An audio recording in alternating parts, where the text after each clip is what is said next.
வணக்கம் ஷர்மிளா.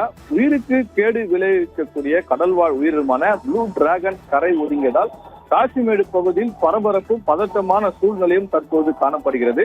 கடலில் ஏராளமான அதிசய கடல் வாழ் உயிரினங்கள் உள்ளன. அதாவது வாழ்ந்து வரும் நிலையில் அதில் ஒன்றான ப்ளூ டிராகன், இந்த வகையான ப்ளூ டிராகன் கடல் உயிரினங்களுடன் கரை ஒதுங்கியதால் அதை கண்டு அந்த பகுதியில் உள்ள மக்கள் அச்சம் அடைந்துள்ளனர்.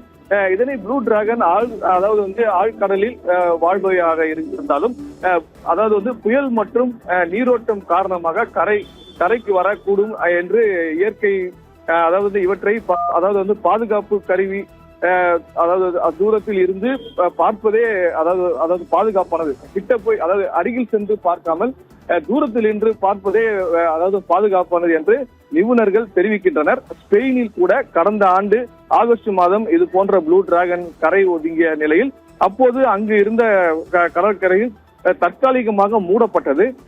தற்போது இந்த ப்ளூ டிராகன் சென்னை காசிமேடு கடற்கரை பகுதியில் கரை ஒதுங்கி உள்ளது.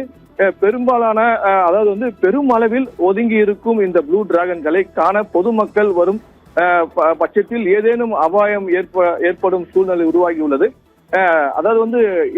இந்த வகையான ப்ளூ டிராகன்களால் உயிருக்கு ஆபத்து ஏற்படும் என அங்கு வரக்கூடிய பொதுமக்களிடம் அங்க இருக்கக்கூடிய மீனவர்கள் தெரிவித்தாலும் கூட அதை காண மக்கள் படையெடுத்து வருகின்றனர். உடனடியாக இந்த ப்ளூ டிராகன்களை அகற்ற நடவடிக்கை எடுக்க வேண்டும் என்ற கோரிக்கையும் தற்போது எழுந்துள்ளது.